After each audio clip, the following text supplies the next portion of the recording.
tarik som thum me zan chun huina satta in kholzang khusung chutiang mahur area huina satta in ananungin chalai ka invel hol ayang hi thingba ho thing ho ana thugam hel jengeIja ting punga azunga mu do yang he kavet sa wingkri tu zana uisi langa nunga ting na su sit ho ting na mu sa ho thit na su sit ho vet sa ingkte chwang he ting go he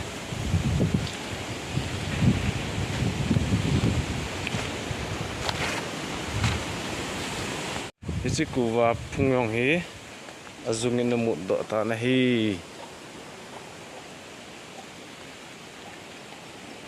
Isi LP school in zong a veranda pumin achung ho tin ho anale do yenge ui hat dan chana sat dan chu tu zan wang cha kite ni su si dong tap ta om yenge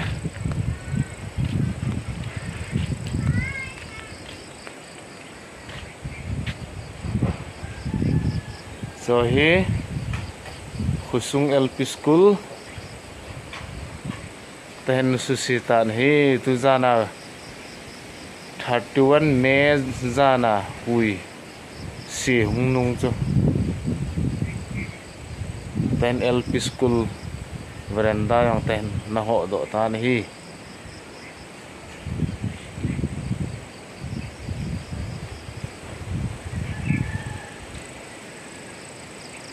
ya tao còn là sẵn đàn he nó ngay họ chung khẩn về đến đến chung khẩn lăng nó quay độ ti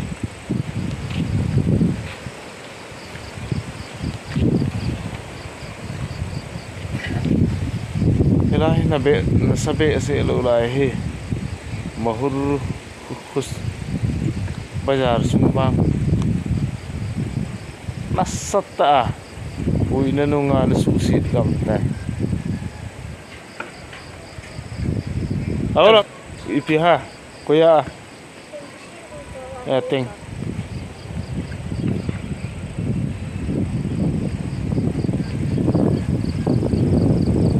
Tu zan hui nun zun na samang mong he.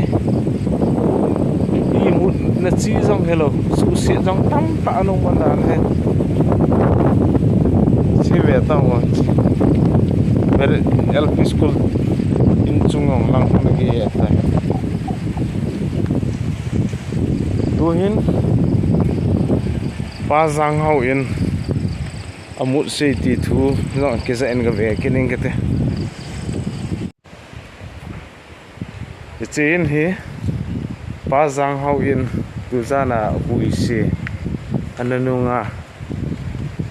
lephung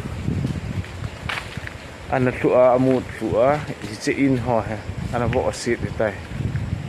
chen na in wang hello in tha sao in chung ta vo kha he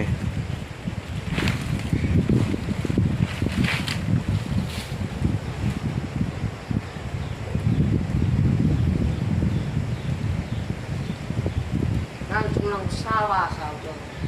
sao zana pai do na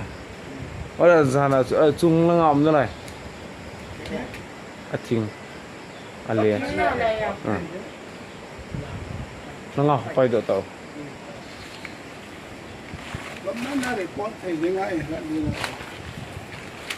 ý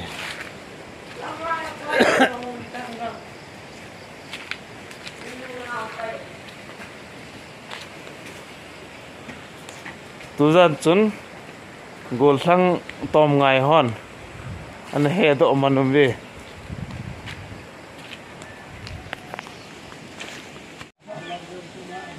let thing he cho asa wa sao in chung ana vo kha in chunga ko na tan hlau te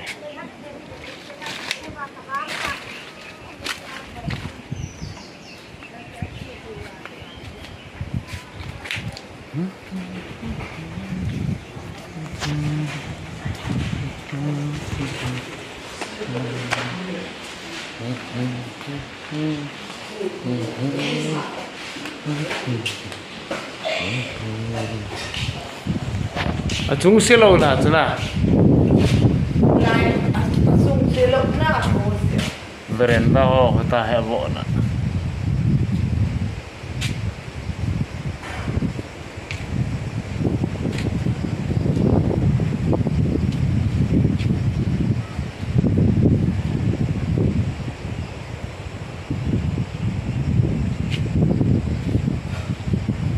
zoom pumamu to yung ta nasa mong e tu zan hui nun chu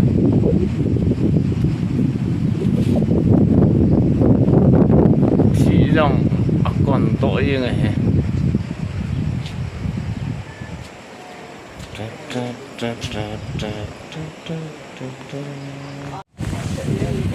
mi sang hen tu zan thil su ho tu EPP boy hamti ka ve le level ma he papagin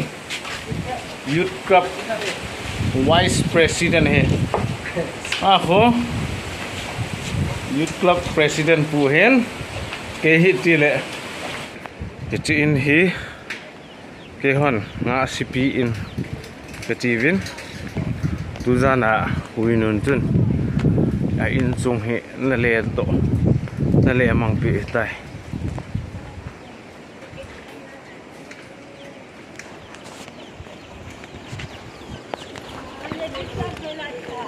hồi này chín tia im chặt thì lâu chứ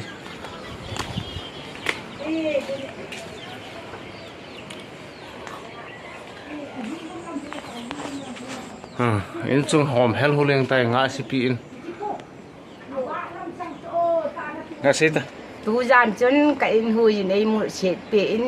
ghé dòng cái ghé thế tập bôi mi là cái ghé tin cái giam độ tài i một thế lo à tu ra là cho huin ai in su set pi ata mi chum achate ina na jam do eta anu nga anu yom lo ma hi jing ka mata hung do kin eta pi nung set uma achan atunu to cheng khoma ta he yan thei ta kho sa thon he khosunga thilsi ho na kisima bangin talai LP school veranda hin tuzan him chu puina samong monga nanunga thilsi yang tamta ana seji ngai he chan chun vet sa thi chan hin vet sa chan chin tan tin bon cha vin phat kina video mu kit ding nga kinemen nga jingoi te chan chi tan te